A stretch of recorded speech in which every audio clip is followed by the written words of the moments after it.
Welcome back, everyone, to the ActivityBot 360 Educator Workshop Day 2.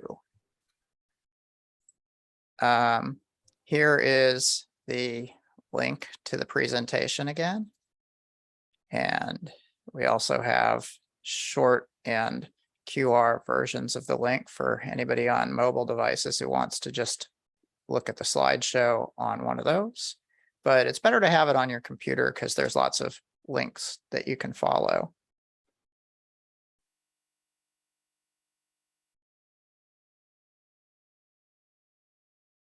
And there's the chat.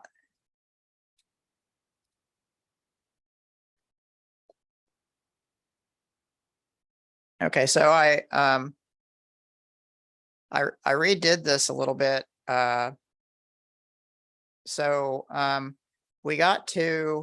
We were partway into maneuver basics when we ran out of time. So there's a couple of more maneuvers to do, and so I assigned that actually as homework.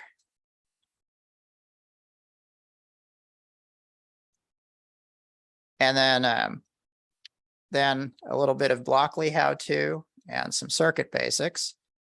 And I'd like to find out if you have any questions on your mind about the homework before we jump in. I will review the homework, but just wanted to check and find out if there were any questions on your mind before we get started. Okay, I will take silence as assent.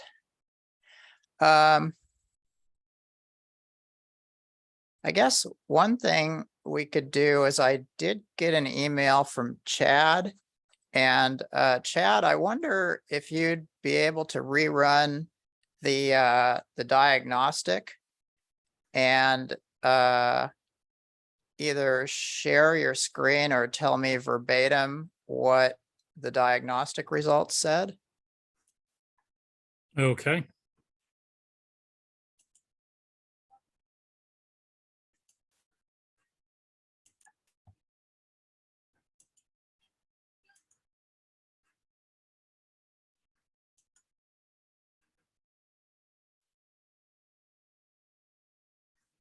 It's running now. Okay, so it'll come up with a little terminal message in just a minute.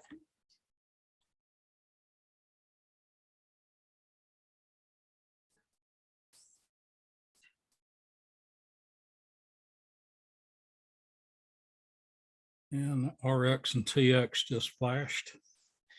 Interesting. So as soon as you joined the Zoom meeting, the RX and TX, the RX and TX lights on your board flashed? Yes.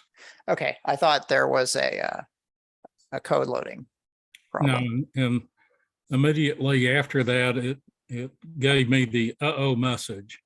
You might need to do something different with the power switch during calibration, or you may need to fix a servo connection mistake. What's the problem? And then it goes through a page or so of debug information. Okay, can you paste that debug info into the chat? I can try to. Okay.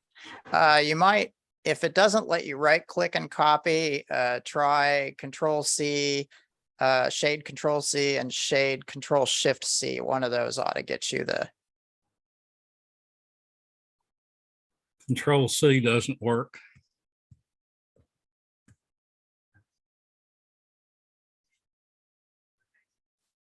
Now I'm getting a message saying I didn't do what I was thinking I did.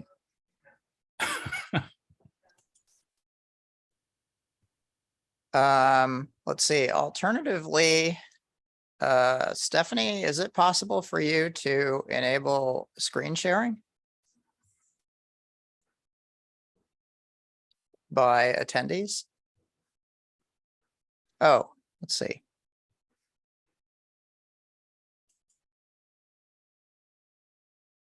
It's enabled. Okay. So go ahead, Chad, if you can, and share either the application or your whole screen. I'll unshare. I'll stop my share. Keep in mind that this is being recorded and will be posted to the internet. So if you want to, Maybe we can pause the recording a little bit. if we do that, I believe I can try that, but it might not pick up where we left off. If you would like me to do that, I can. Would you like me to?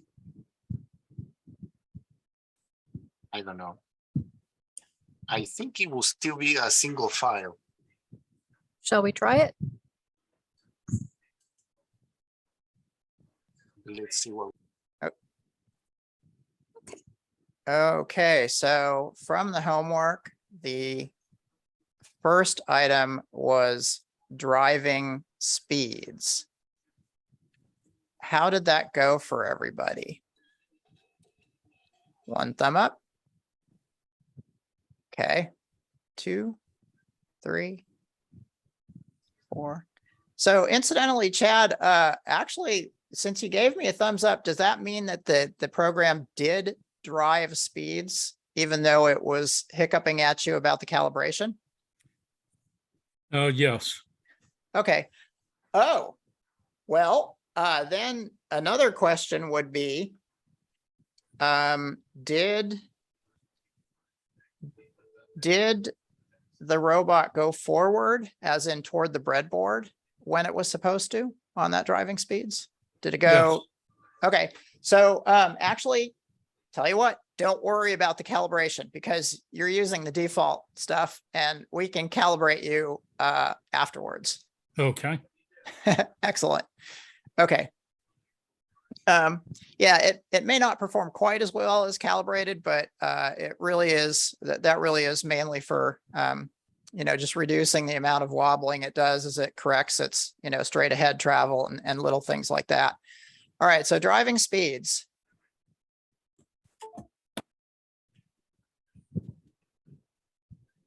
Again, or rather, you saw this in the homework that there's a robot drive speed block, and that 128 would be full speed forward for each wheel, left and right. Negative 128 would be full speed reverse. 0 stay still. 64 is roughly half speed. Negative 64 would be half speed reverse. And so we did this program right here. And hopefully, so we went forward at half a full speed for 3 seconds, and then went in reverse for 3/4 of full speed for 2 seconds. And then there was a second example down here where it just goes forward for 3 seconds and then turns in place for half a second. And so did that work for everyone? One thumb, see some more thumbs up. 2, 3, good job. 4, 5, 6, 7. Wow, 8. Okay. All right. Excellent. And so again, the 2 positive values are making the wheels turn forward for the robot. And then since the left wheel is positive, it's turning forward. The right wheel is negative, it's turning backward. The end result is that the robot turns in place. And then drive robot stop is one way to make the servo stop. You could also use simply 0, 0, and that would do it as well. Okay, then we have turning in place. So robot drive speed with left positive 64 and right negative 64 will cause it to turn in place clockwise, viewed from the top. If you were to reverse those 2 values, it would turn counterclockwise. By making the right wheel travel at a speed of 0, the robot will basically pivot around the left wheel. I'm sorry. It will pivot around the right wheel, which is not moving, but the left wheel is still moving forward. So that's where this pivot comes from. You can also make it turn in arcs. I think actually that this may be a typo. When I ran this example, I didn't really see what I thought was an arc. I replaced the -32 with a small value like 10, and that gave me a tight arc. Oh, I see. It really is backing up. To me, that's not a very good arc, but okay. So you can still have it doing a tight arc with just a smaller positive value on the right wheel. And then we have wider arcs where you have a larger, but still less than the other wheel's speed. And so that's how you get this kind of circular travel.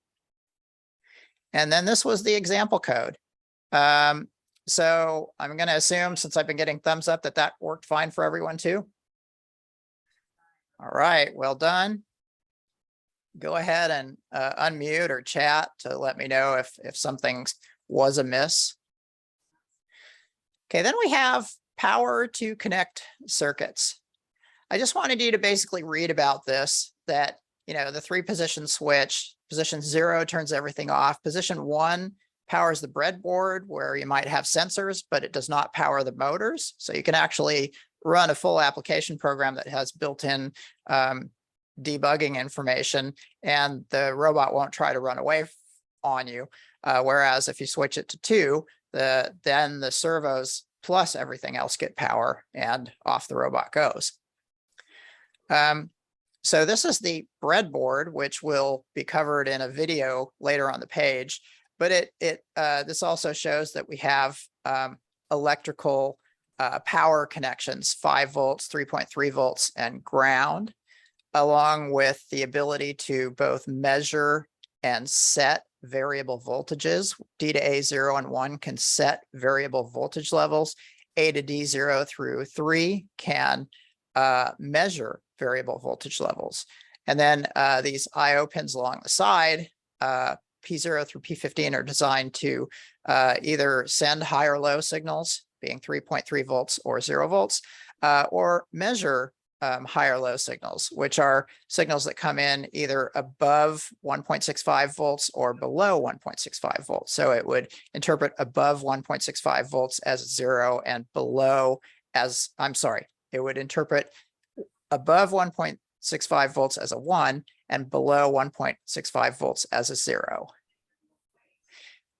Here is the breadboarding basics video. And one thing I wanted to bring to your attention is that as you watch this, Jessica turned over a disassembled breadboard.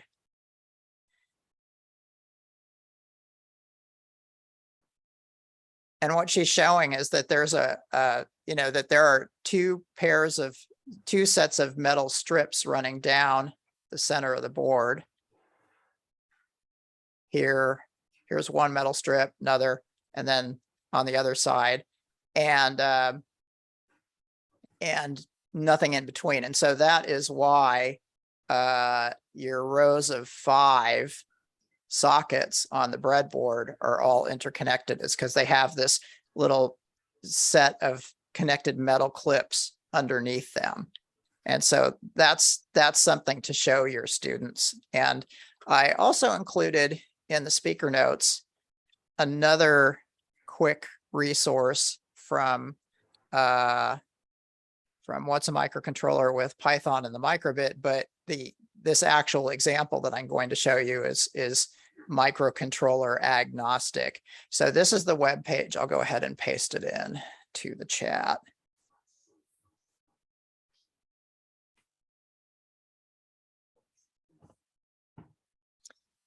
And on this page, there's an animation that just continuously cycles through as a GIF file, but there's also an MP4 that you can just open in another tab.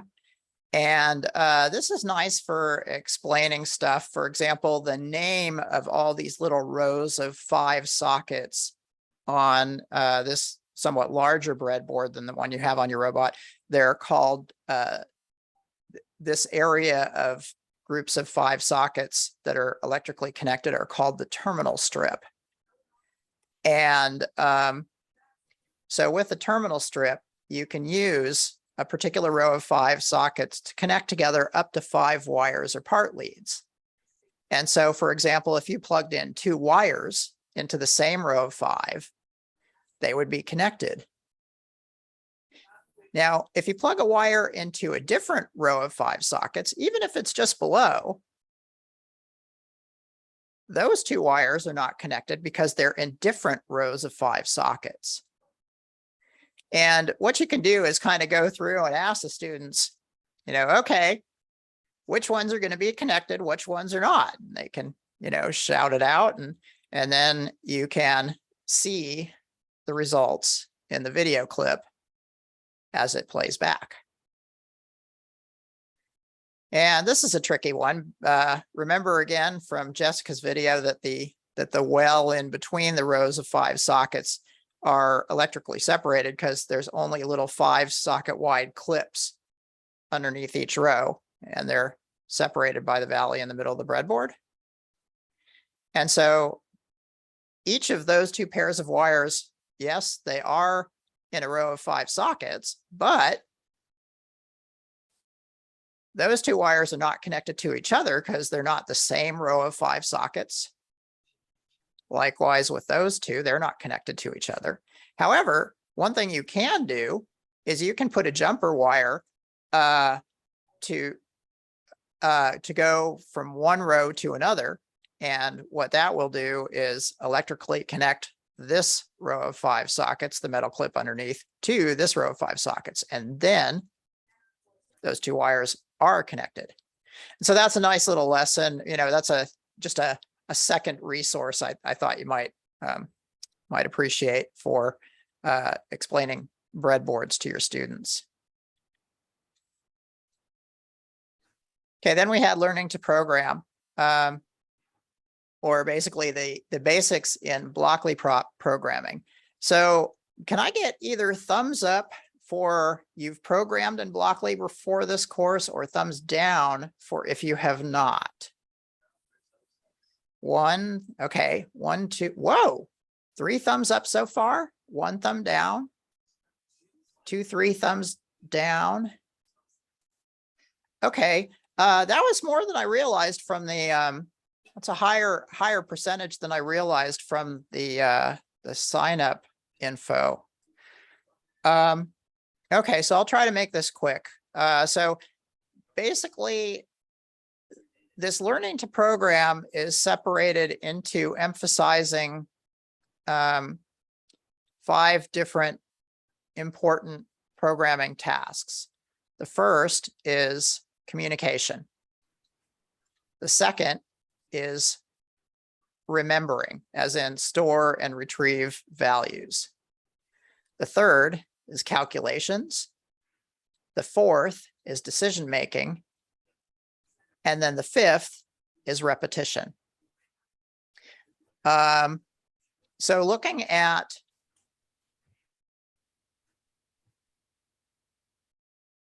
here is one example of store and retrieve where we have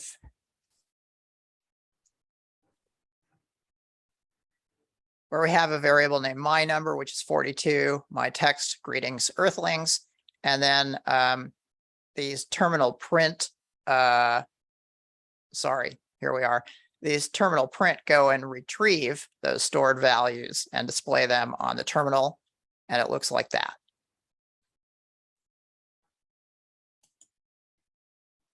Then after variable blocks, we've got terminal talk, and this is bidirectional communication now, as opposed to just displaying the result of something you made it remember. And so you can receive text that is typed in. And so let me see if I can get that.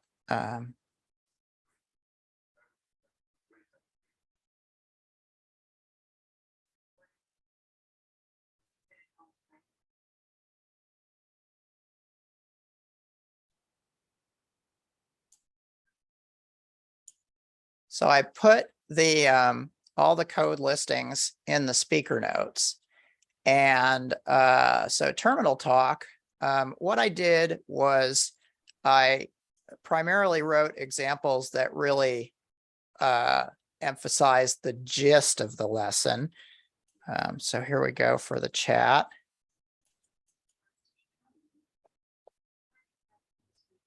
And taking a look at that.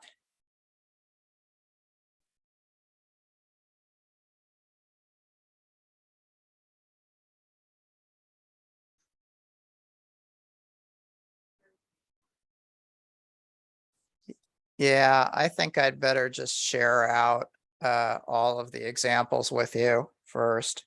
That way you can go and grab anyone just by name. That didn't take long. Okay, so here is, and I'll show you how to grab all the code examples for today. Okay, so I'm pasting you in a drive folder. And so I want you all to go to that drive folder. It's the same one you've been at.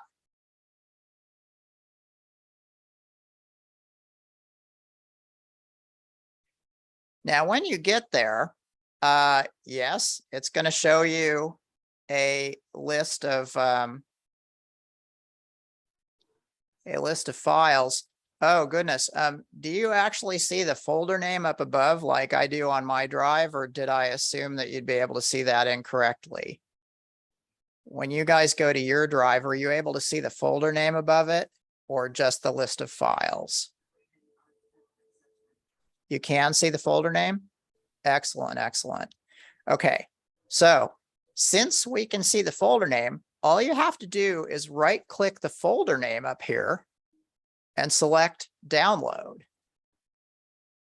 And then it'll, depending on your operating system, you'll get it from a different spot, but it's preparing to download. And then it just downloaded and it's right here in my downloads now. And you can do show in Finder. And then in Mac, you can just double click to unzip. In Windows, you may need to right click and select a choice that says something like unzip all. And if anybody has Windows and wants to tell me what that correct choice is, just go ahead and shout it out.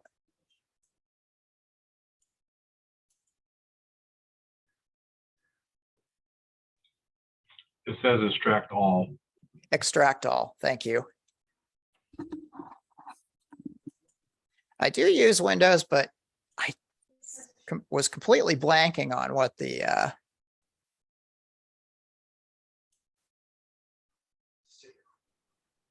what it was. Anyway, when you're done extracting, you should have an ActivityBot 360 Blockly Prop Workshop Downloads folder.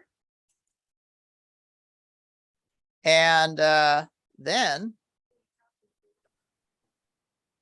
you can simply go in and I'll be able to call out the name of the program to open.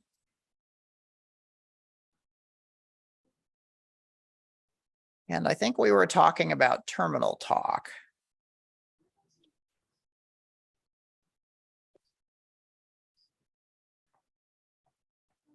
Okay, so terminal talk.svg. So basically in your Blockly prop, click open, select choose file.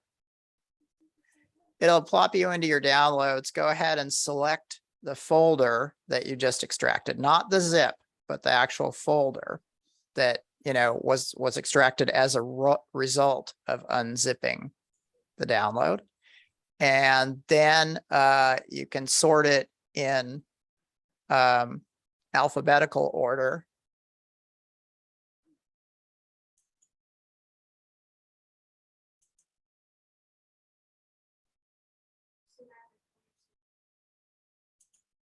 And I'm not sure how to do that here. So basically terminal talk would be what you're looking for. And just double click that and then confirm that you want to open it into the browser. and then you should have terminal talk there. Then go ahead and make sure that your Blockly prop launcher is running so that you can see that you have a COM port. For Windows folks, it'll say something like COM5 or COM7. For Mac, it looks more like this. And then once you've got that, you can go ahead and download it by clicking one of the green downward arrows. And in this case, it's just asking to type your name. And so that's the that's showing that you can send it text and that it can retrieve and display that text. So that's the bidirectional communication.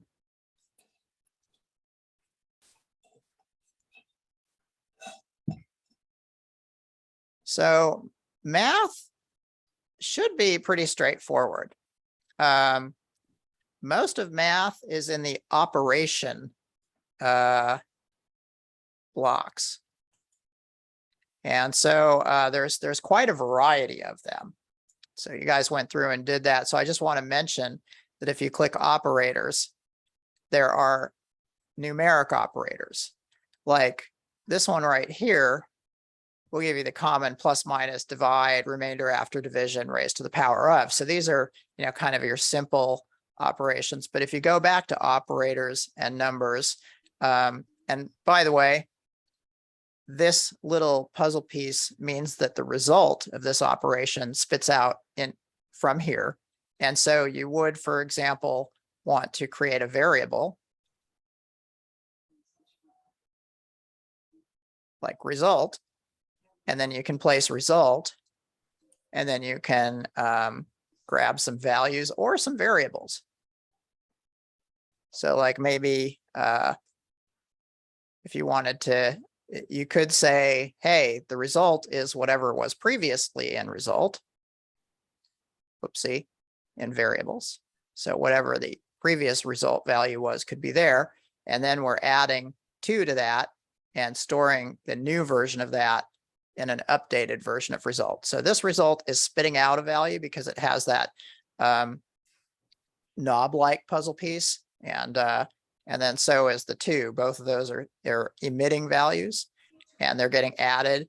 And then this larger addition block emits that into the result block that receives it. And I hope that kind of sheds a little bit more light on what you were doing during the homework, as opposed to having it magically just work.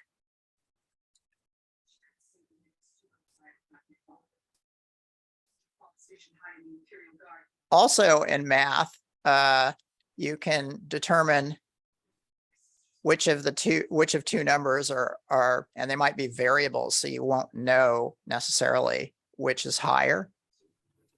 And there's lots of other things. You can automatically increment or decrement. You can constrain a variable to a certain range of values. So if it's 300, you can dial it back to 100 so your robot doesn't freak out. Random numbers, logical operations, bitwise logical, and plain old logical operations where we say, this and that. So for example, if some condition here is true and some condition there is true, then the whole thing is true. Or if you were to choose or, for example, if either one of the conditions that were in here were true, the whole thing would be true. And it continues on. There's mapping, which is basically automating y equals mx plus b for you, and trig, both regular or forward trig functions and inverse trig functions. So there's a lot of good stuff here. There's also strings where you can basically compare two strings. You can get a character at a certain position of a string. There's lots of things you can do with text as well.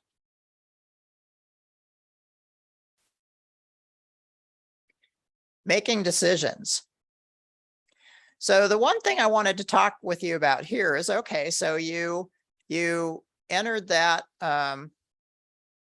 you entered a script, and then you use the if block, and the comparison block to make a decision. And it also showed you how to do this little gear to change the shape of the block so that you can say, if it's true, do this, otherwise do that. And then here was an example. And so I just wanted to point out two things. One is I want to reinforce that we can change the shape of this block. So when you see this and your students don't, you'll know what to tell them. And then secondly, where to find the comparison operator. So where that all is. Okay, so first of all, the if block is here in control. And if you want to change the shape of that if block, you can, for example, add an else condition simply by dragging else into the if, and then notice that now that block has one thing for if whatever's up here is true and another for if it's not true. And then you could even add another condition like so. And you can add a whole bunch of them even. Now, how do you create a condition in the first place? Well, generally you're going to go to operators and numbers, and then it's not this one. This is performing an operation like add, subtract, divide, but one down here looks a lot like it. And see how when I hover over it, it says compare values. This is the one for creating a condition. And so we could say if a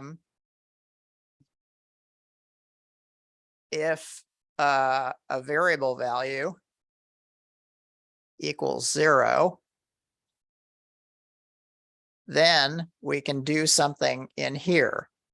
And so I have an example of that now that you've seen how to do that with Blockly. I have an example, and the program name is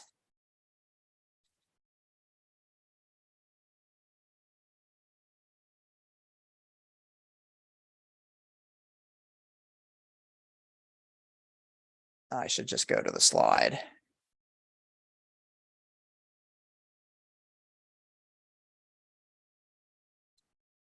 I believe it's make decisions B. Yeah, making decisions B. So again, we can go to Blockly prop and choose a file and look for making decisions B in our folder.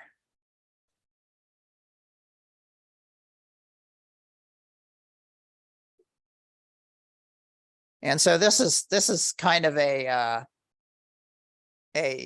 truncated version, but right now A is 5 and B is 0. So if I flash that code,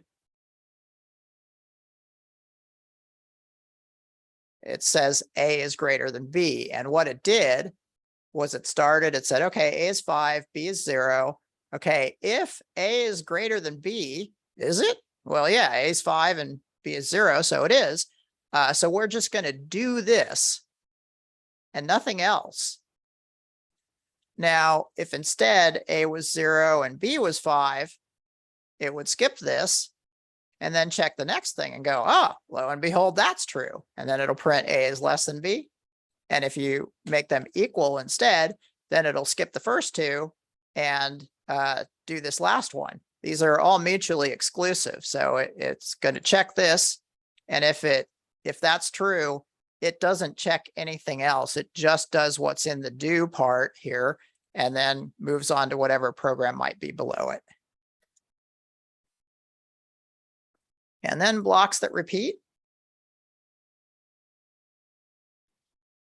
These are important, especially for robotic applications. Robotic applications are often embedded in a repeat forever block. So all the robotic motions, especially when you have sensors involved and it's just roaming or doing something like that, you want to keep on checking the sensors and updating the wheel speeds. And so so that was a forever repeating loop. And so here's an example of one that just continuously counts, except for it happens to it looks like it only counts to 5.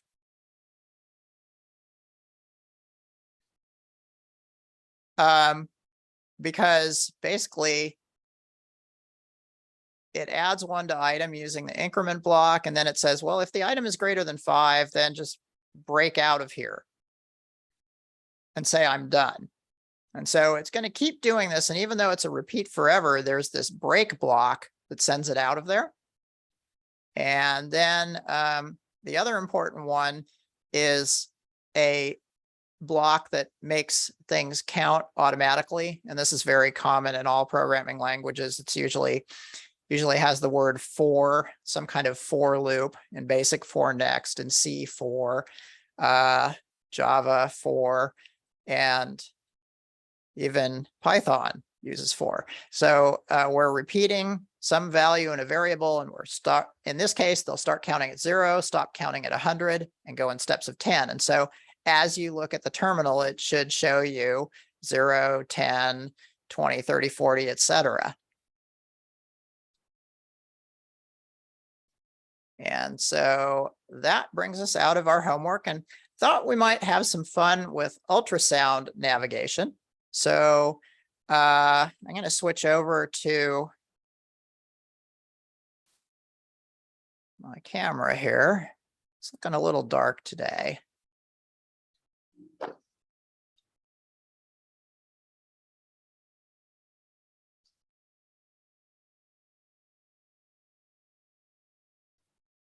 There's also just a bit of delay. Okay, pardon me while I adjust the camera.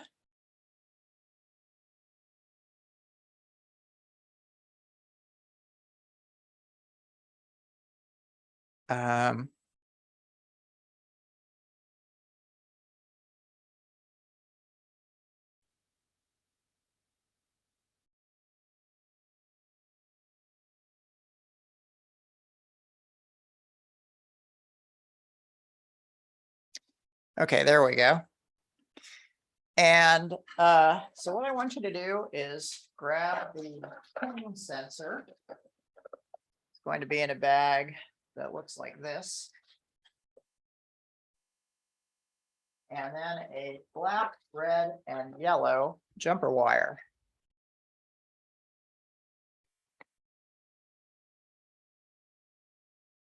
And leave the speaker circuit on your breadboard. We're just going to add the ping to it. And I apologize, were there any questions that came to mind as I was talking about the way the Blockly programming worked in the homework review? Did anybody want to ask anything about that? Because if you do, just unmute yourself and say, hey, Andy, I have a question. Otherwise, I'll assume we're all good from just having done the homework and looked at the way Blockly is used in the brief demo I did.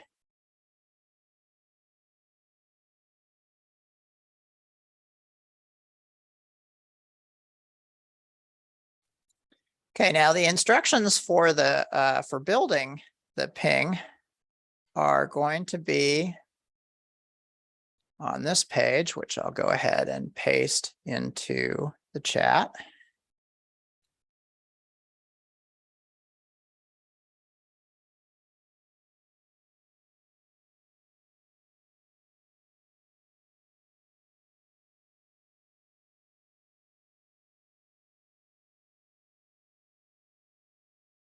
And then here's a close-up of the circuit you'll be building.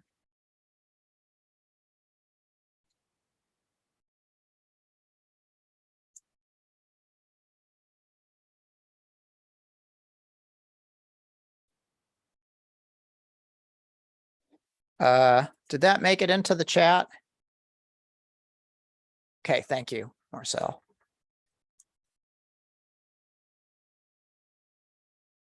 So you'll just add the ping.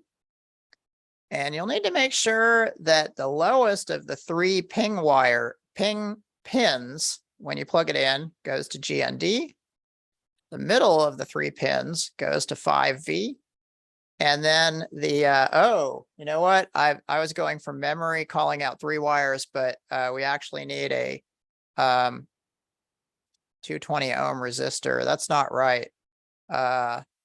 The red is a typo. We want red brown here to P8. Tell you what, let's switch over to the camera.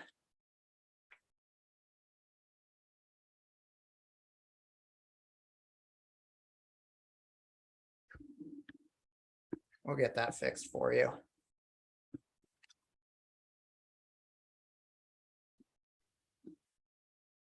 Okay, so everybody also please find a red brown 220 ohm resistor.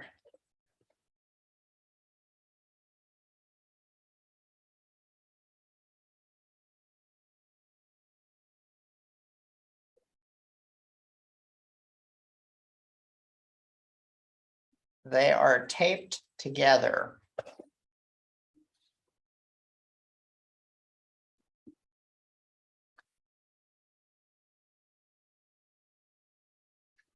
And then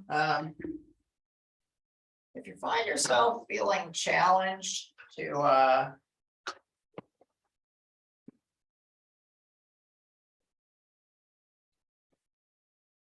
see the resistors, now I lost, here's my phone. If you find it challenging to see the resistors, it's really good to use your phone's magnifying feature or an old school magnifying glass.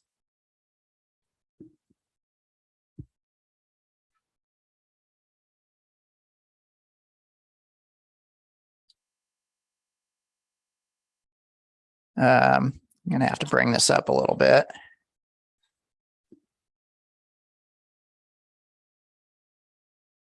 So with your phone, you can often get a nice, good, close look at the stripe colors with a pretty good magnification level. Let's see how much further I can zoom in on that.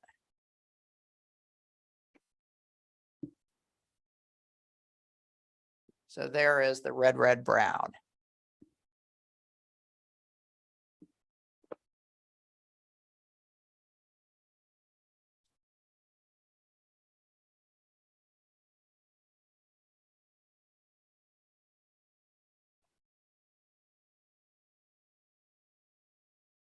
Okay, so 1, 2, 3, 4, 5, 6, 7, 8. Looks like the top ping pin is going to be the 9th one down.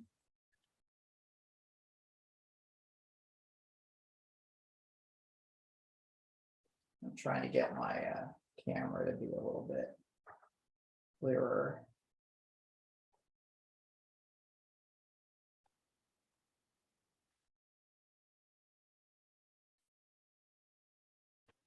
Andy, Yes. the website says we need red jumper. Yeah, red brown is fine. Oh, okay, but I think I have red. Should I just use that? Okay, hold on. Now that I'm thinking about this some No. more. That's the signal line. Yeah, but the signal is a 5-volt signal, so that's why we're using red. I apologize. It's been a while for me. And so I was not thinking about that properly. So yes, we will use red as the series resistor as opposed to red brown. In most of the other tutorials, it's red brown. And I'd forgotten that we're protecting the propeller IO pin from the 5-volt signal coming, because the propeller is a 3-volt device. And so we're protecting the propeller from the 5-volt signal that the ping sends that indicates the echo time.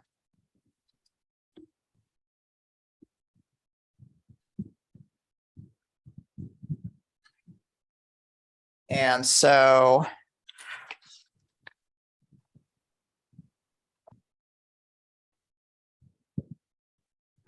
we'll go ahead and put the ping in the breadboard. It does not actually matter that you're 9 sockets down. I was just trying to match the picture 1, 2, 3, 4, 5, 6, 7, 8. Looks like I need to go one more. 9. Okay, and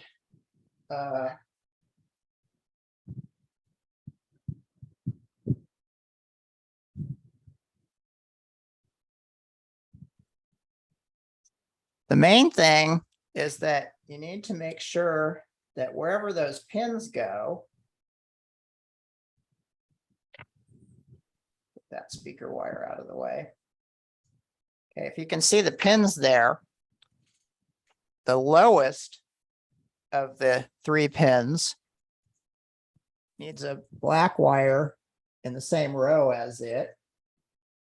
And then that black wire needs to be connected to one of the black sockets on the bottom that's labeled GND.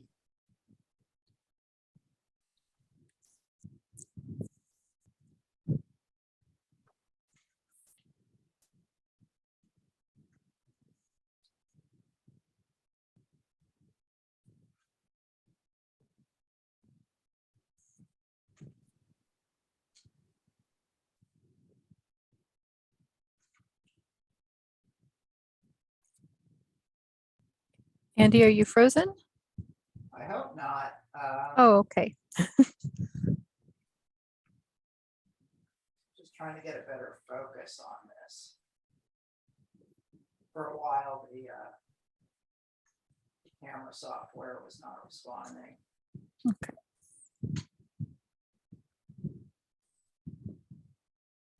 Okay, that looks a little bit clearer, I think. And so hopefully now it's visible that the lowest of the 3 pins now has a jumper wire, black jumper wire that's connecting that lowest GND pin on the ping to the GND socket on the activity board. Next one up then is going to be the red wire that goes to 5V, one of the sockets labeled 5V on top to give it a 5-volt supply or 5 volts of electrical Andy? pressure. Yes.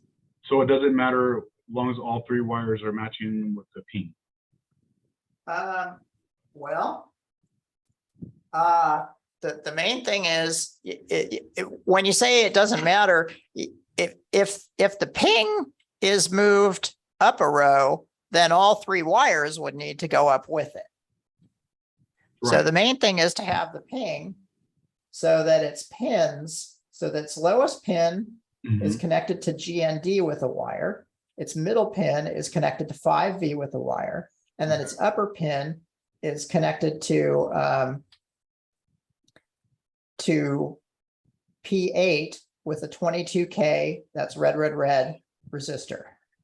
Okay, so I'm having a little problem because it's off center. I want it centered, so I was just wondering if I could move it over. Oh, you can totally center it how you want. Okay. As long as you're following the convention with those pins.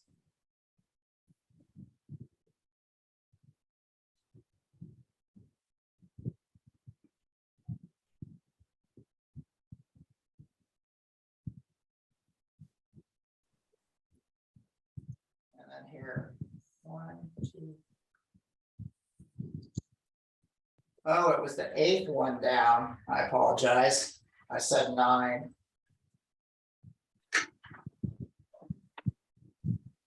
And usually it's best to turn off power when you're building circuits.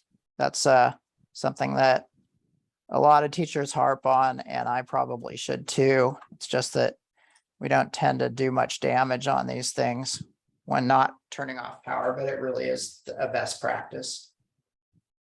So again, I just moved everything up by a row, and I'm just also making sure that the wires line up with the pins. And by the way, the reason for that is you can see SIG, 5V, and GND pins.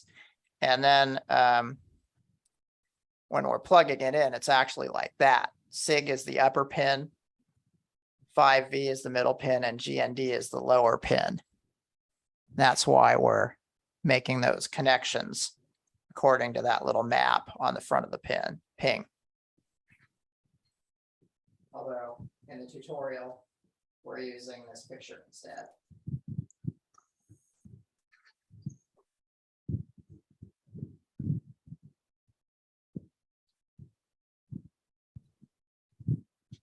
Okay, please go ahead and give me a thumb up when you've got your circuit built.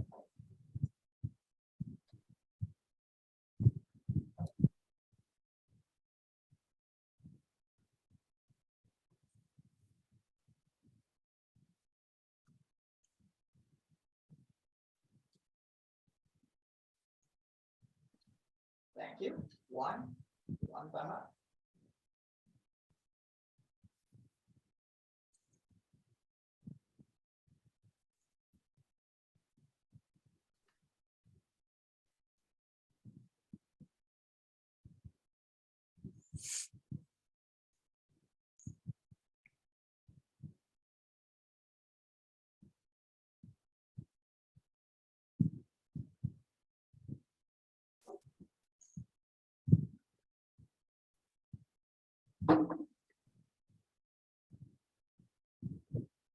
Two thumbs up. Excellent, Marcel. 3, thank you, Amy.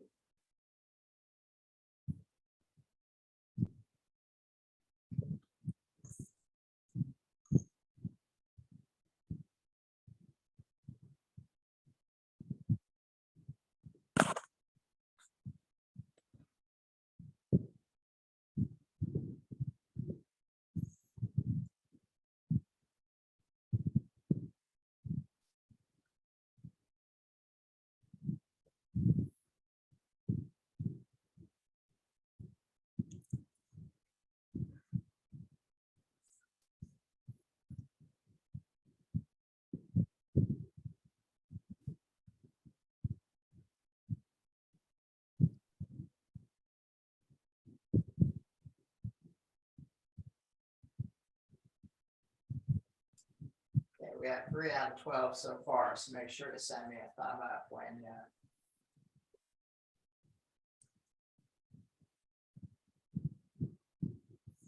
Okay, so I have a message. Can we show the red, red, brown? And again, it should be red, red, red. And best way to do that is to grab the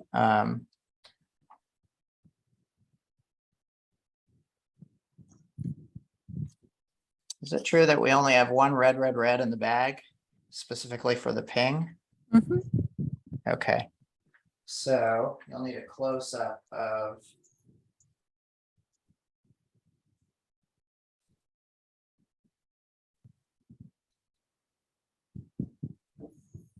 see if we can get the camera closer now.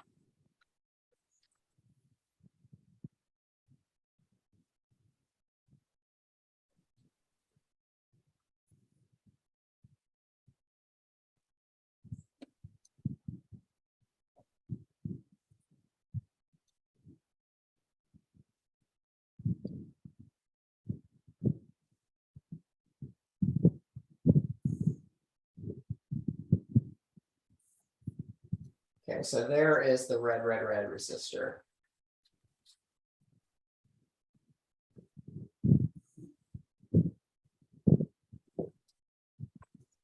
And then again, here is how the pins are lining up.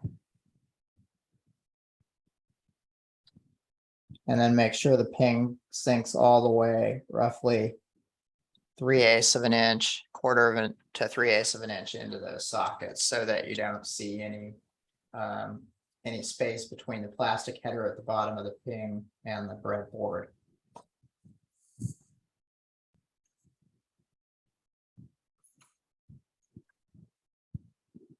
And then again, for selecting resistors, it's often helpful to use the magnifier in your phone.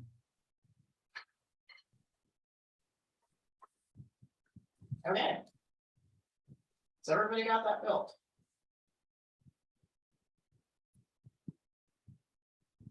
Let me see some thumbs up. Good. 1, 2, 3, 4, 5.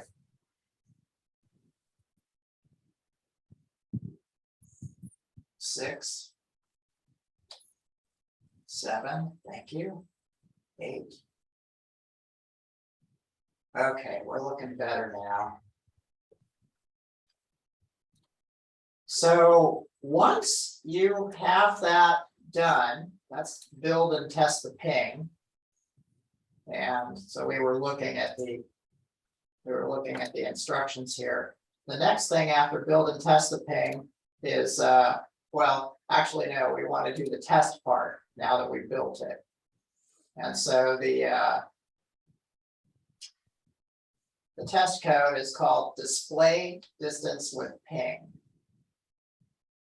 And so we're going to go to solo and click open, choose file.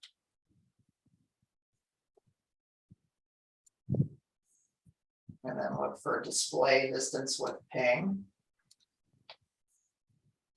And then open it.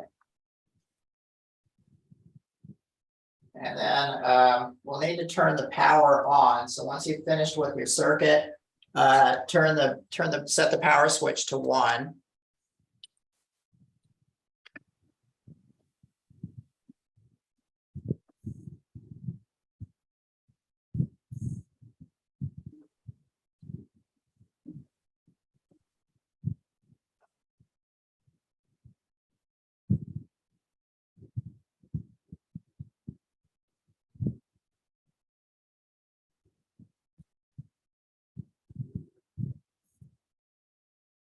Try autofocus. Ah, good.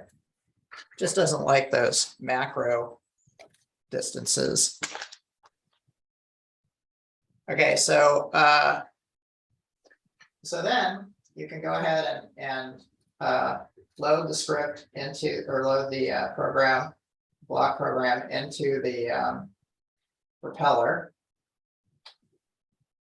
And it's going to repeatedly display the distance in inches that it can see ahead. And so if I put an obstacle in front of it, like my hand, notice that it's saying that's only 4 inches away. And if I move it closer, now it's saying it's 3 inches away. And then when I take my hand away, it's back to 22.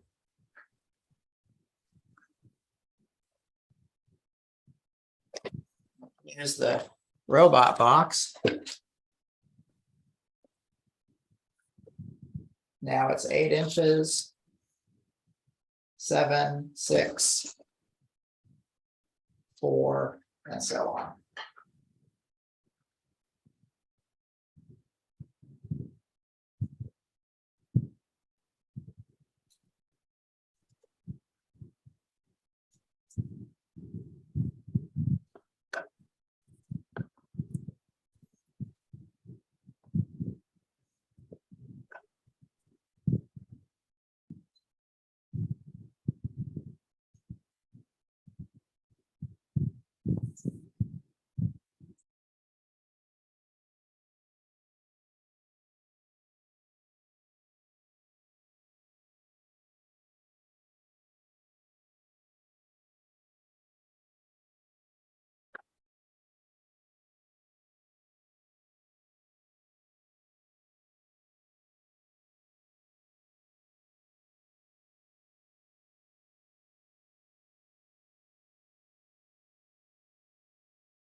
So go ahead and run your code and test it out and give me a thumbs up when you're sure that you've got a good distance measurement from your ping.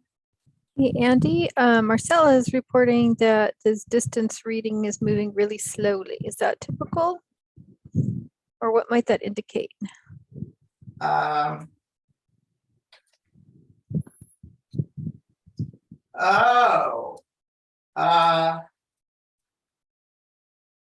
It probably indicates, Marcel, what I'd like you to do is change your pause to 500 and rerun the program. It may be that your that the terminal is, with the Zoom resources, taking some of your computer's bandwidth. It might be that it's taking the terminal a while to catch up with the numbers you're seeing.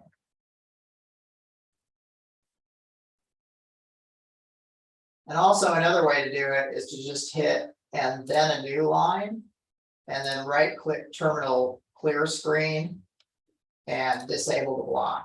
So if you check and then a new line, and you right click terminal clear screen and select disable, then try rerunning it. It's going to look a little bit different. You'll see the most recent measurement at the bottom of the black terminal screen.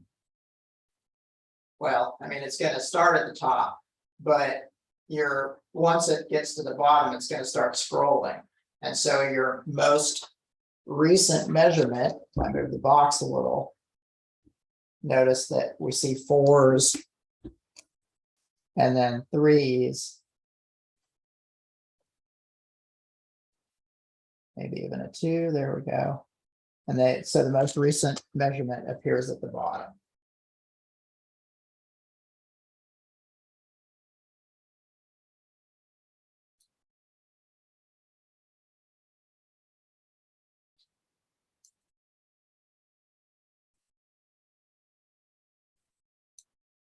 Okay, so let's see some thumbs up for who's getting good ping measurements.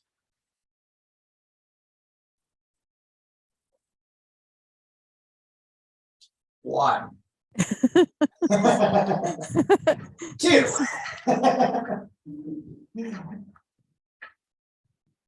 Marcel, are they coming through any better now? No.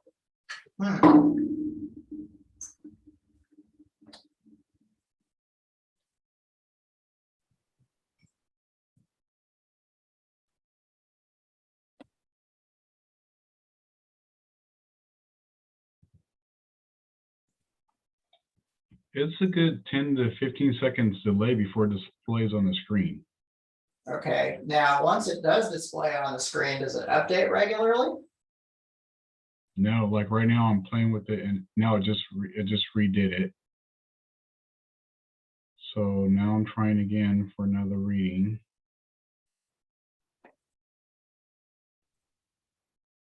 What's the value in your pause block? 500. Okay. Okay, now it just redid it again after I told you I was redoing it. So, but it's taking all the measurements that I'm giving it, but it's taking 10 to 15, maybe 20 seconds for it to display on the terminal. Okay. Now, does it dump them all to the terminal at once? Yes. Okay. That's interesting. We might have Jeff or Jim pay you a visit. Oh no, because it's your own computer. Well, let's see if we can repeat that at work. Okay. Okay, so can I retake the thumbs up, thumbs down to see who's got it running? 1, 2, 3, 4. Okay. 5, 6. Oh, very good. 7, 8. Oh, you guys are awesome. 9. Okay, we are good. So with that said, let's go ahead and take a 5-minute break. And then we'll resume. Now that we've got our sensor circuit, we will integrate. Oh, always 0, Matt. Okay, so let's talk about that during the break, unless you do need to take a break. But we'll take, it's 12 after. So we'll have you, well, let's say 13 after. so we'll have you come back at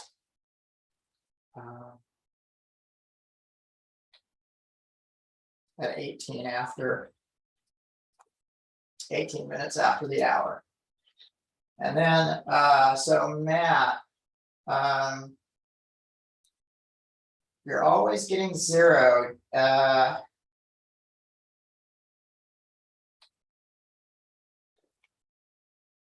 Point it at the ceiling. So point your whole robot upwards like this, so that it's looking up at the ceiling, so there's not possibly some reflective desk stuff that's giving you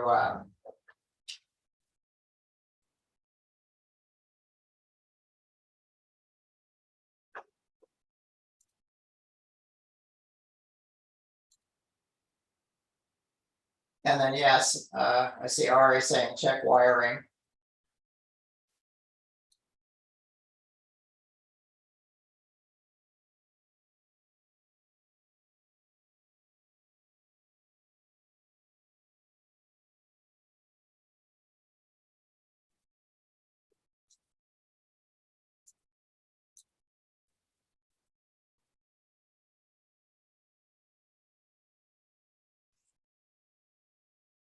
Matt, how's it going? Are you getting anywhere? No, it's still 0. Okay. Oh yeah. Check to make sure the end of the red resistor is connected to the P8 socket. If it happens to be in, say, P7 or P9, that can end up.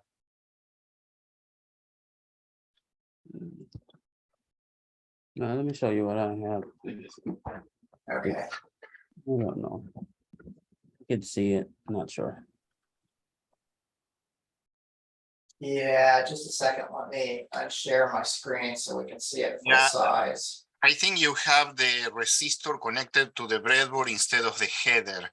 So it needs to be in the black header. Oh, okay. This was okay. Hang on. Nice catch, Ari. Yeah, let me try that again.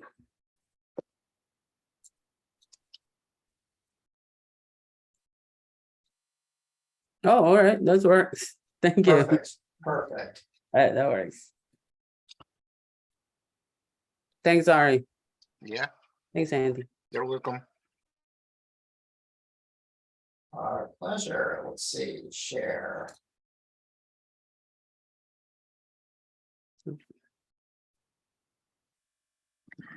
Perfect. All right, so.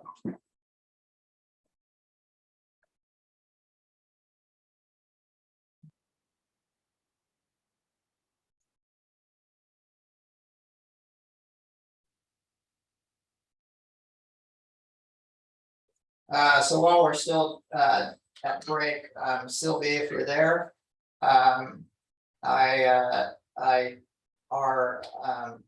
both our software and web developer and I met yesterday, and we looked very closely at the two issues that were being recorded, and we determined that there's nothing about updating from Chrome 105 to 106 that seems to be affecting anything, at least at this point.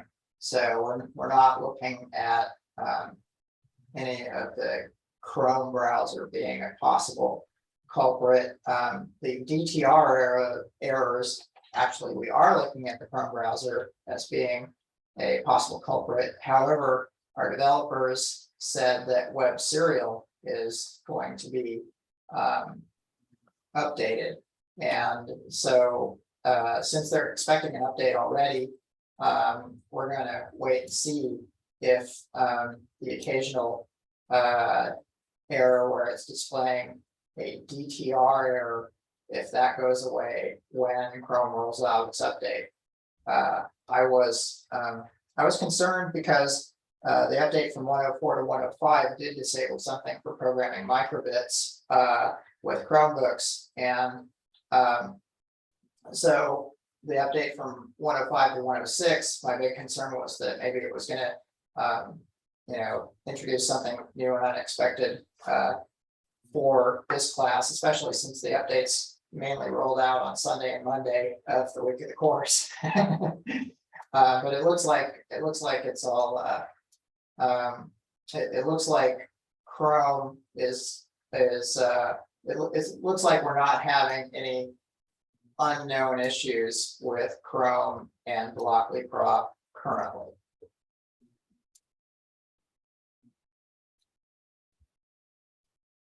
And it is now 4:18. So shall we resume?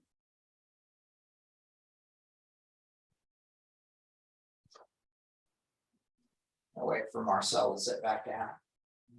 There you are. Are you back, Marcel? Awesome. Okay, so let's try maintain distance with ultrasound. Now that we've all got good distance measurements, so what this is doing is it's basically saying, hey, is the distance too close? Well, then back up. Actually, first let me go to roaming with ultrasound and just mention that what's happening here is that the ping is sending out an ultrasonic chirp at 40 kilohertz. The highest human hearing is normally 20 kilohertz, or vibrations of 20,000 times a second. And so this is twice that. It sends a 40 kilohertz chirp out. Your dog or cat might be able to hear it, but we can't. And that'll bounce off an object and come back to this receiver here. And then what the ping does is it measures that time, and then it sets the its signal high for that same amount of time that it took the ultrasound to go out and come back. And the propeller measures that high time, and it would actually look like a light was being turned on. If we connected a light circuit where we have the resistor going to P8, if you connected a light circuit to that and had a super fast camera, you'd be able to see the light go on for brief periods of time corresponding to the speed of sound and the time it takes the ultrasound to go out and bounce back. And so one fun one is maintaining distance. And the script is fairly short and sweet, so I'd like to try that. It's called ActivityBot push ping, and that's going to be in the folder that you downloaded.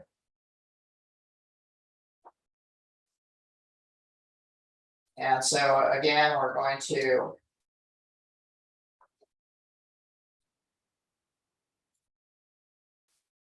hit the open button,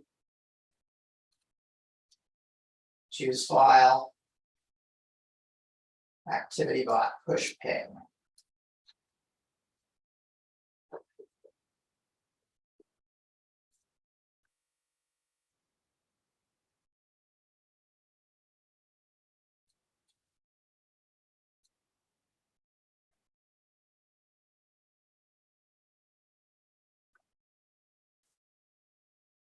And make sure your 3-position switch is set to 1. And then load EEPROM and run. So that's the downward arrow pointing at the line.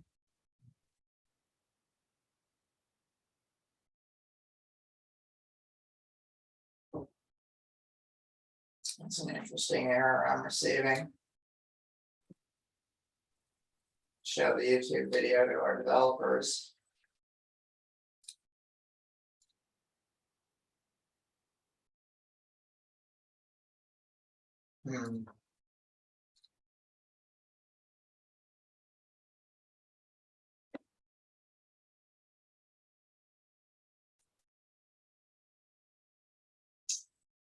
Are you guys able to load that one into yours? Is it just me having trouble?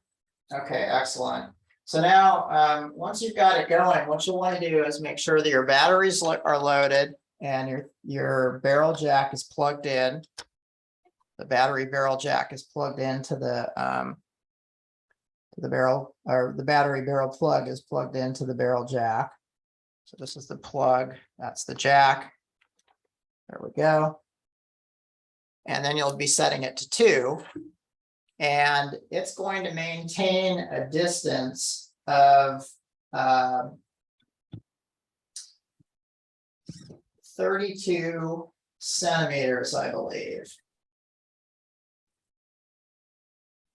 So I'm actually going to change mine so that it's easier to grab in the camera.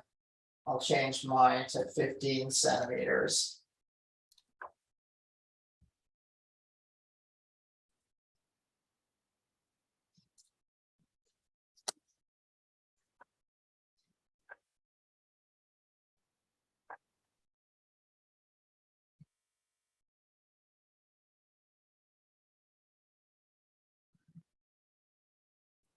Yeah, that's so good.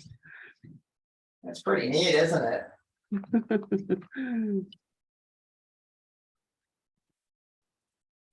Okay, so there we go. So mine is set to 15 centimeters. It's going to be a lot closer than yours is, but as you can see, if I move the box target away from it, it goes forward. And if I move the box target forward toward it, it backs up.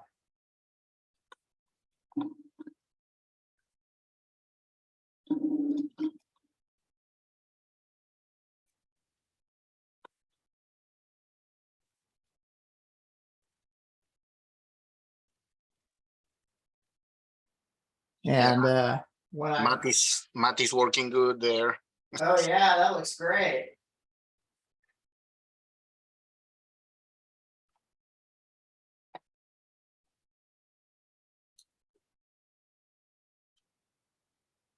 And I was able to replicate the issue that Marcel was having. Really? Yeah, that's the computer resources. I have so many tabs, windows, VM machines. I start closing tabs, windows, and it improves. So yeah, is that the computer is not being able to keep up with incoming serial. So, and we have Zoom working on top of everything. So Yes, I closed down several windows and it was a lot faster. Probably went down to like 5 seconds. Ah, excellent. Though actually 5 seconds is still leaves something to be desired. It'll be interesting to see, like maybe during the tech support time, if you can hang out for a little bit, we could screen share, see what your resources are doing. There might be something that's like Windows indexing service is a major culprit. It makes searches quicker, but takes a lot of resources as it crawls through your files. Sometimes Windows updates happen in the background. It downloads all your files. These are all things that can be responsible for it. and you can see how actually works very fast. Once you did this activity tracking the distance, you will see how reactive it is. So you can confirm that the computer the terminal was being slow, not the robot. So Right, I put it down on the floor and the dog didn't like it, but it worked well. Very reactive.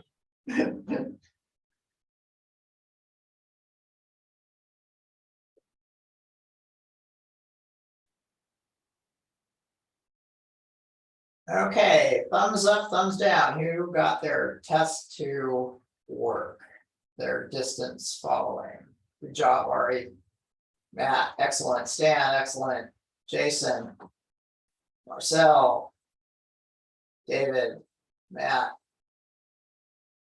Chad. All right, so you guys have all got this going. So let's just do one last one with this circuit. And that would be roaming.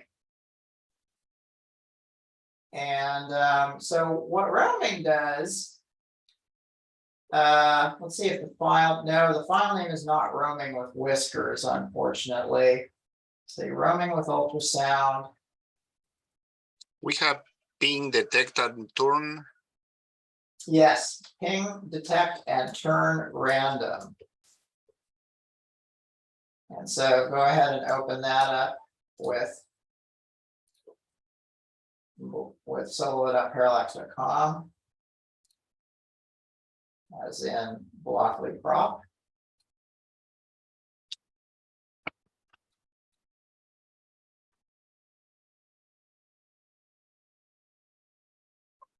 ping, detect, and turn random.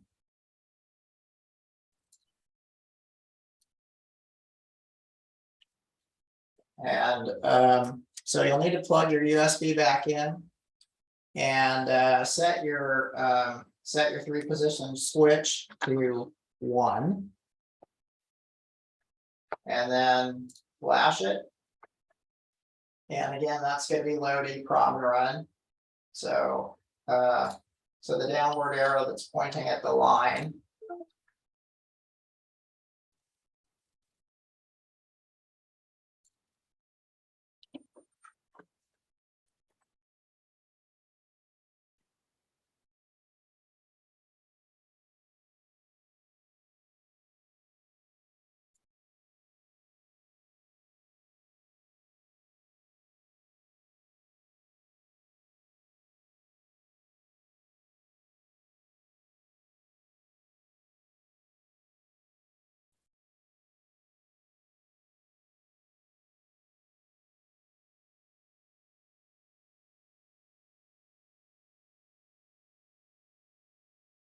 Yeah, these checksum failures, I'll definitely have our developers look at this.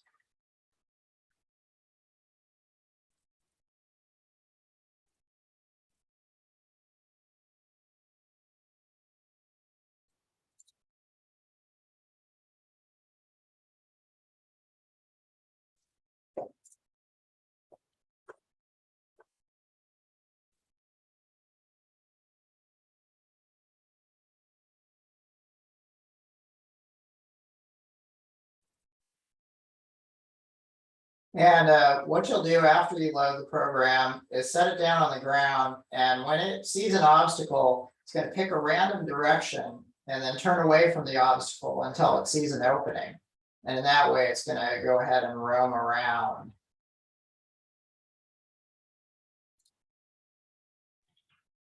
Mine didn't roam. It just, every time something came near it, it would just turn. It wasn't roaming on its own. Oh, so it's turning away from. Yes. Yes, I apologize. I believe that that you'll have to modify the program to go forward. So essentially, yeah, sorry about that. So what you'll be doing is you'll be putting your hand in front of the ping, and it'll turn until it sees an opening. I lo puse.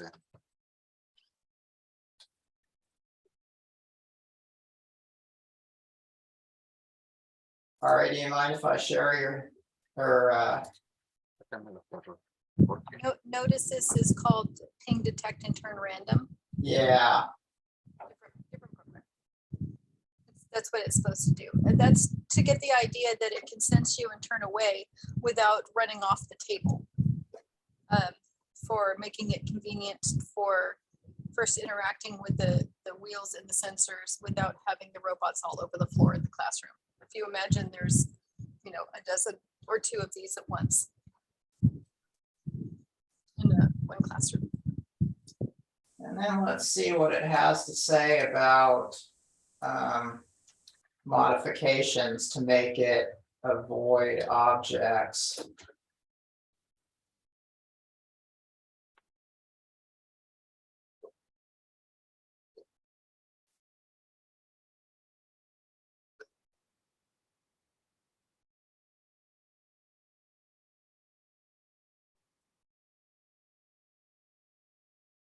So what you can do, I believe, is add 2 blocks. I think that might be fun to try. What do you guys think? Would you guys like to try modifying it to roam? All right. So we're going to add robot drive speed left, right. So that's robot drive speed left, right. And we'll put that right under repeat forever. And then robot drive stop will go between repeat and turn equals. Robot drive stop.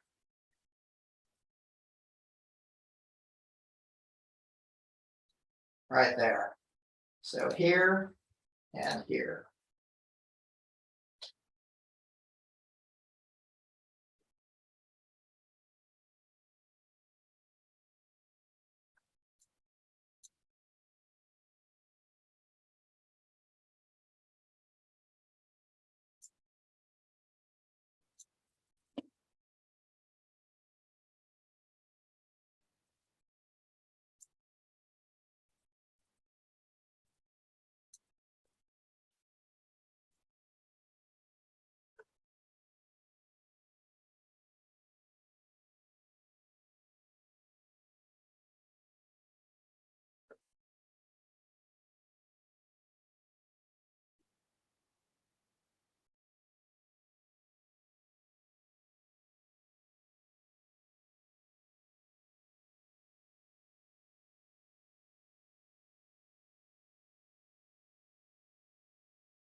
Okay, so what I'm going to do is I'm going to try running straight out of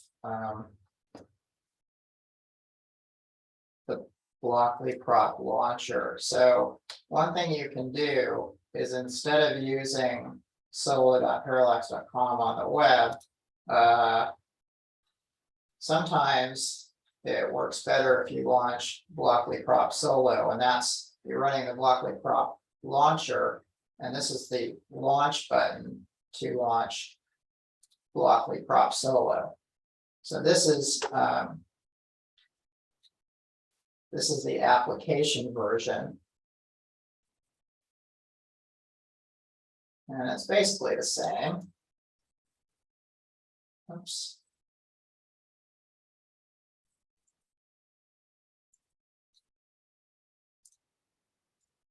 Open, choose file.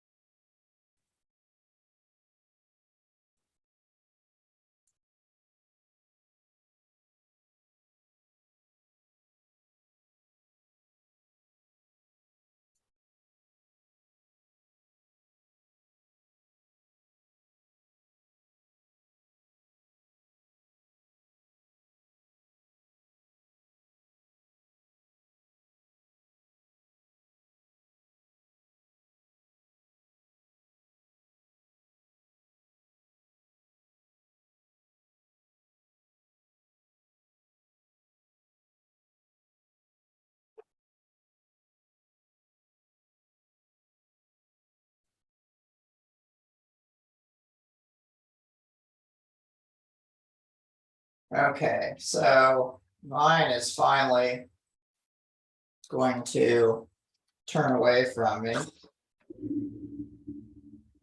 Now it's looking fine. If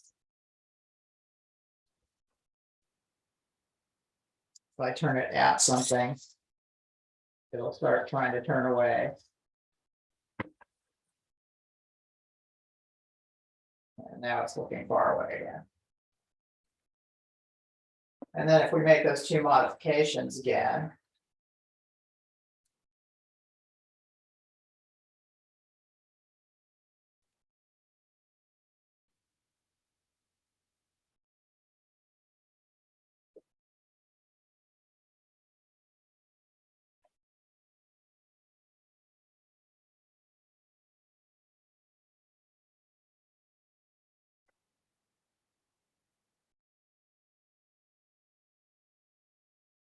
Okay, well, mine is loading. How's everybody else doing? How many folks had it? Excellent, Marcel. 1, 2, David, good job. Jason, excellent. Matt, excellent. Stan, excellent. Okay, mine just tried to jump off the table.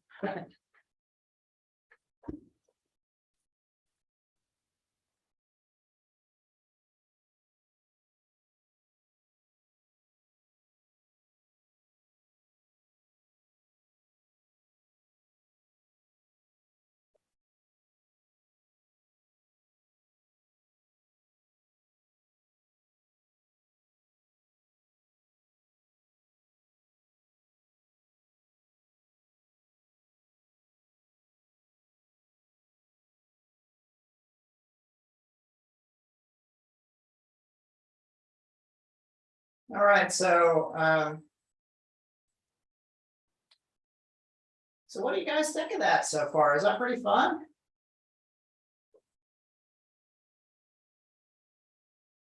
Good deal. Yeah, I like some of the emojis you're sharing with me. Nice. Thumbs up, smiley face, firecrackers. Yep. We do have, Amy is having trouble. Her servos were working and now are not.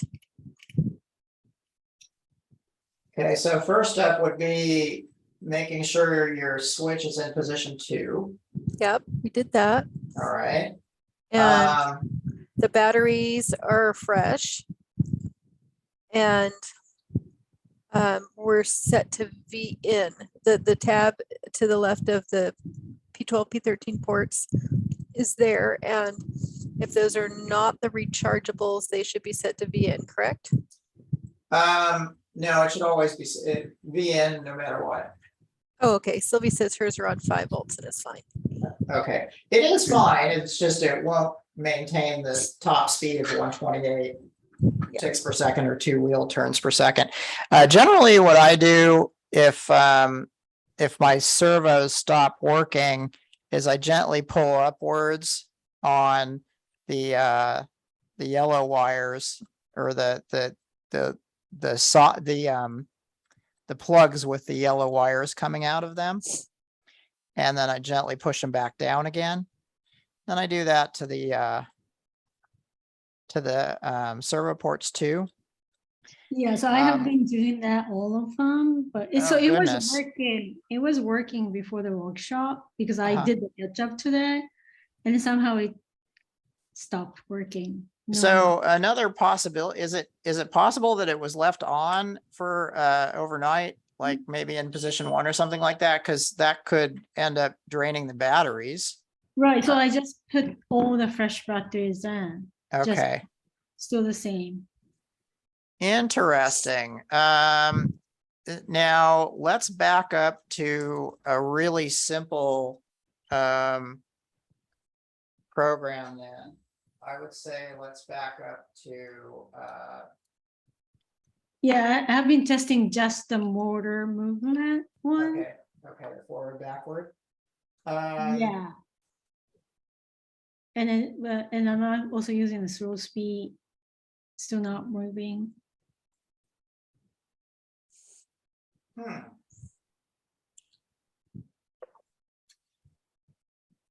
Do you currently have circuits on your robot?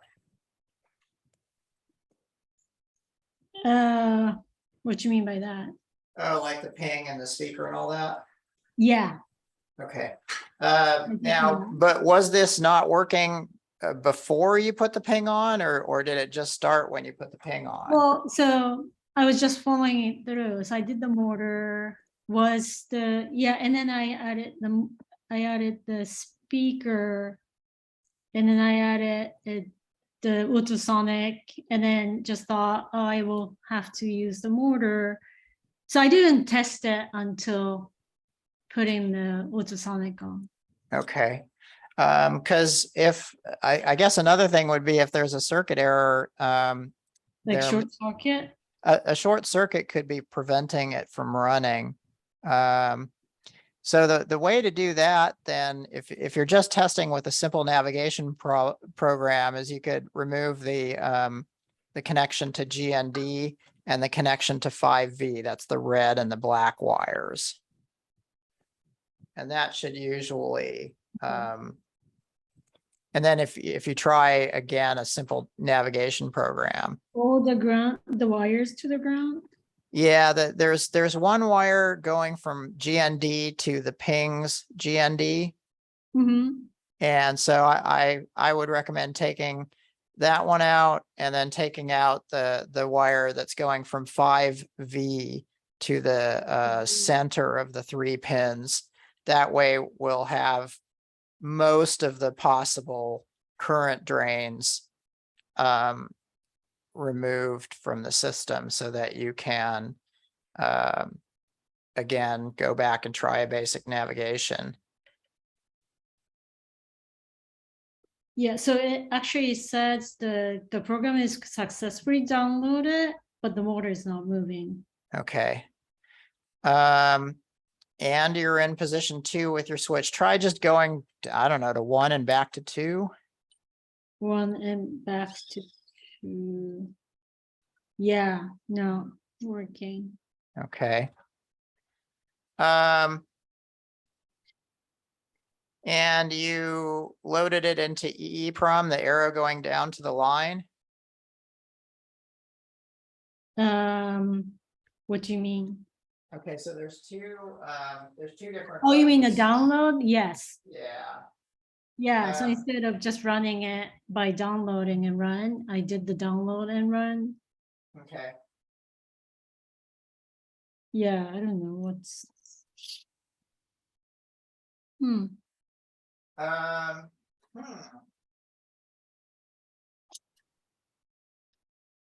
Okay, so the other thing, I guess, is that VN tab, you could try switching it to 5V just to see if anything different happens.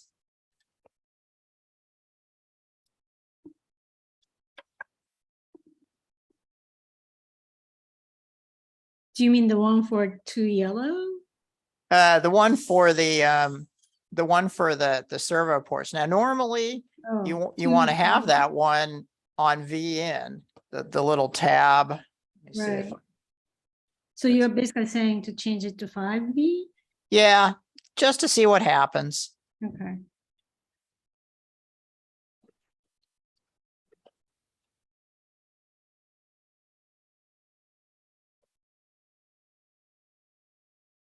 No, nothing happening. Okay. Oh. All right. So another thing would be to unplug the barrel plug from the barrel jack and then try just plugging it in very firmly. Yeah. Okay. Oh, and the next thing is, let's just do the speaker tone program. So that's going to be in your downloaded files.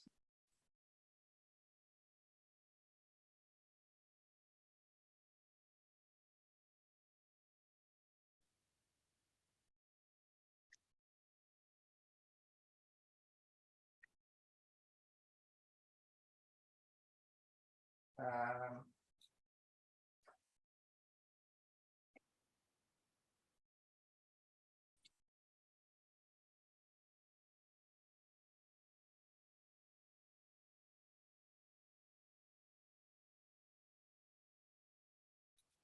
Okay, so I'll go to solo.parallax.com again, see if that works this time.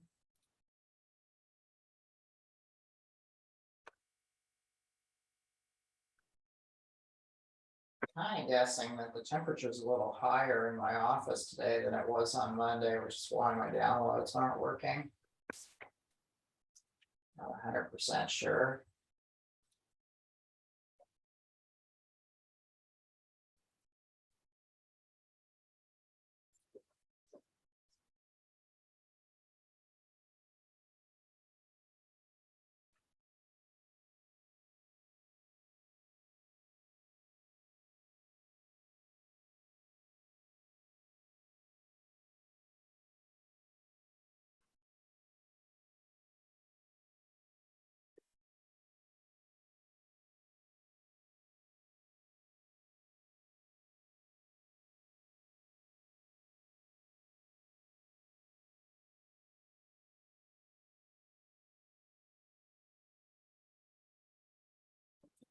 Anyway, so open and run the speaker tone file. I'm checking for its name because I want to find out if anything else is running or if it's just the motors that are not running.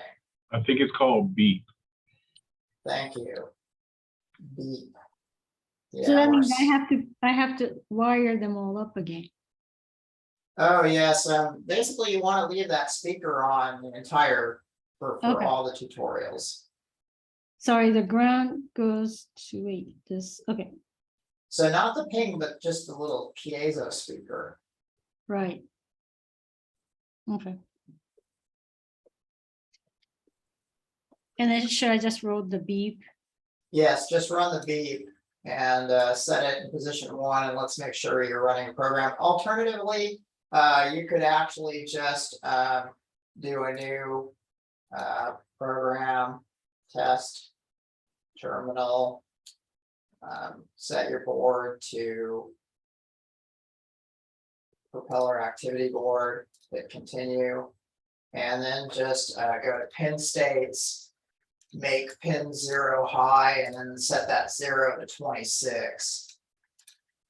And then hit load EEPROM, or either one actually for this, which is run the program, and then we'll want to check your lights to make sure that they come on. Like right now, Oh, you mean the blinking light?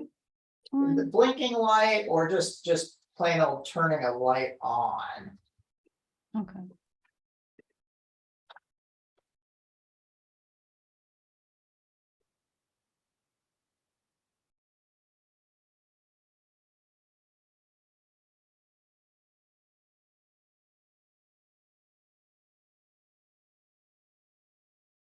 Okay, so can you see in my my screen how I've got the P26 light on right there?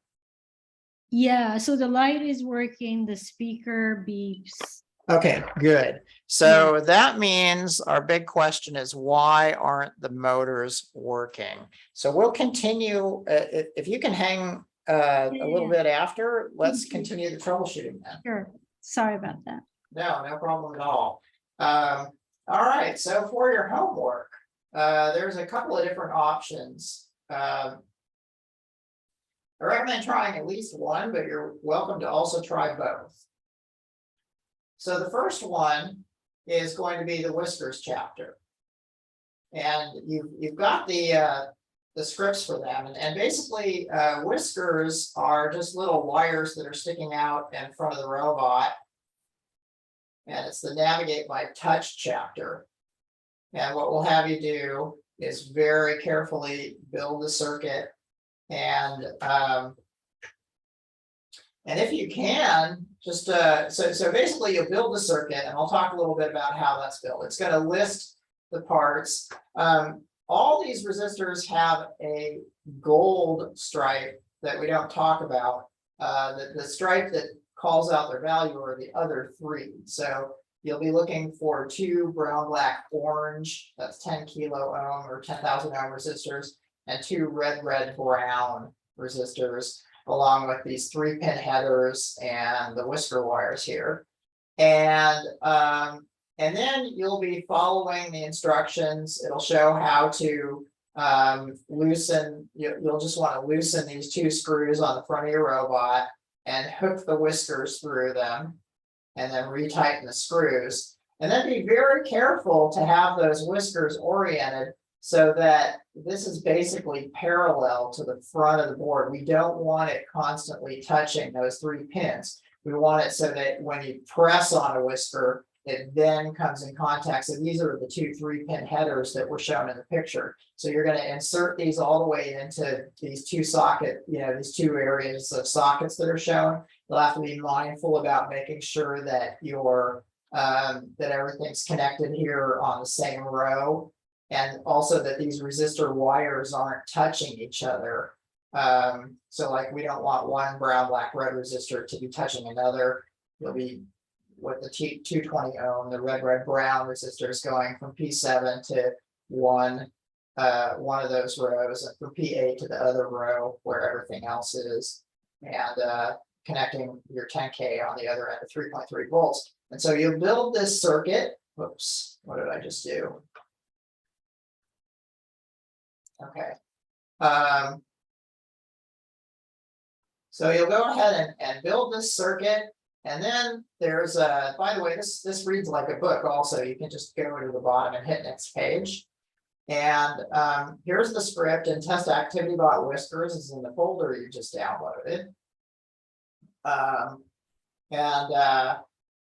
And what you'll be doing is checking your terminal to see a 1 when you push an object against the right whisker, it'll actually hit the left post of 3-pin headers.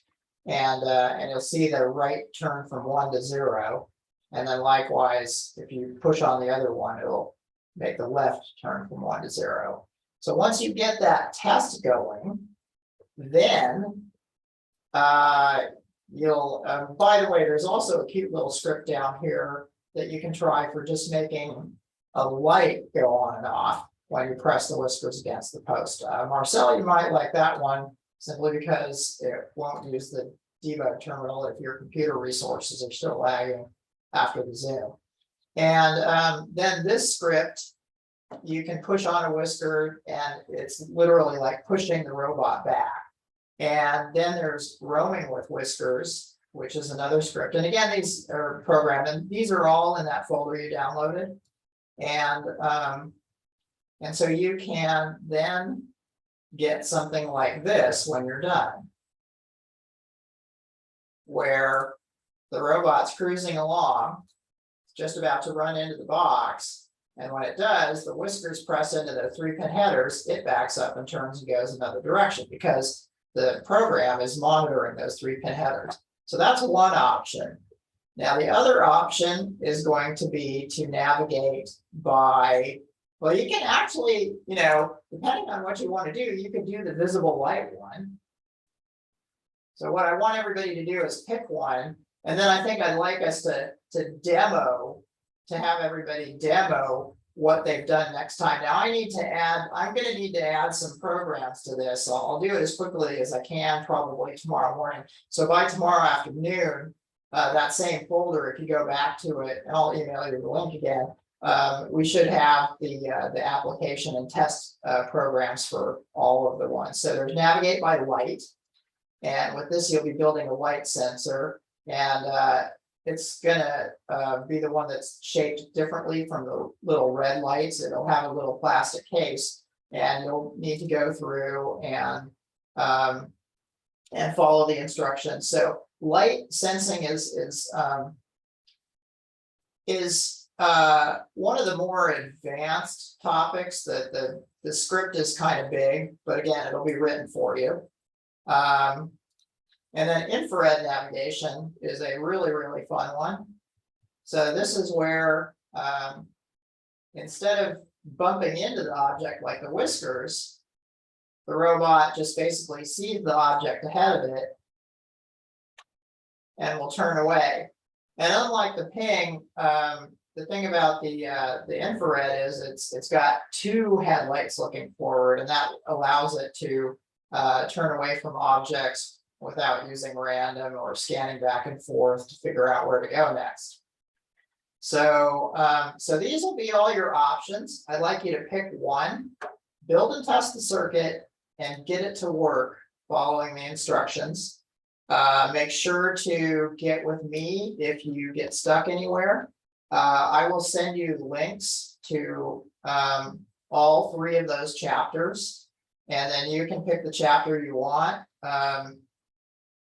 And I'll probably add a few tips with each chapter as well. And with all that said, I'd like to do one last application that I forgot to do earlier.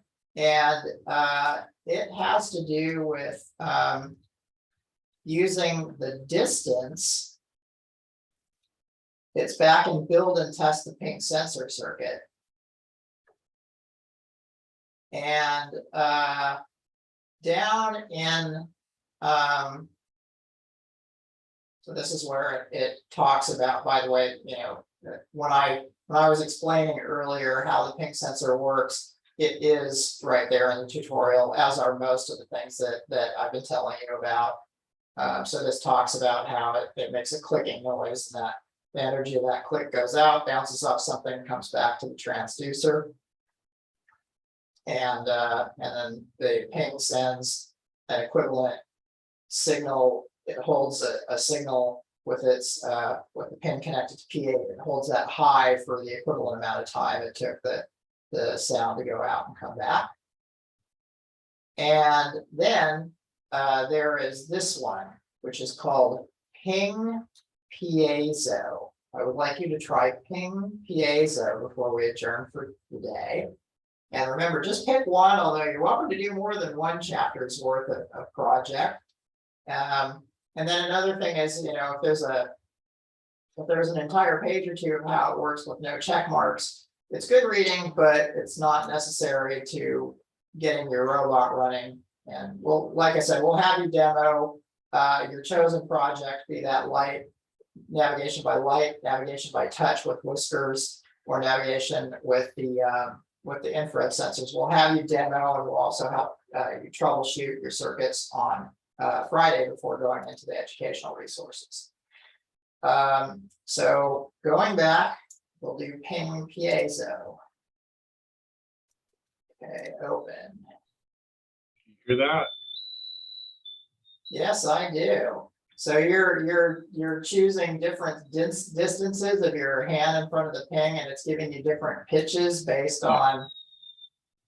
Yeah, that was cool. I heard it go from high pitch down to low pitch as you move your hand away from it.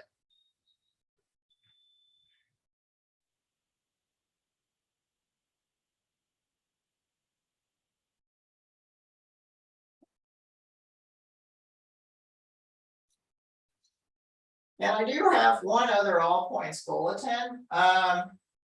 There are some examples in there where basically this frequency out looks very different in the published example. And the reason for that is there isn't another shaped frequency frequency block. It's just that the reason it looks different is because it was right-clicked, and then external inputs were selected. So this is an alternate way that the frequency block can look. And then I can right-click it again and select inline inputs. So now these inputs where you give it values are in line. When I right-click it and select external inputs, now the values that you're going to give it are coming externally. One other thing, you can right-click a given block to find out more about it. You can right-click it and select help. And so here it's talking about the frequency out block and explains each of the block's inputs. And it also goes on to talk about the sound blocks, which we're not going to use, or the text-to-speech, or the wave. There's a lot you can do with audio that we're not doing in this class, but there are projects that play wave files, for example. Yeah, with that, we'll go ahead and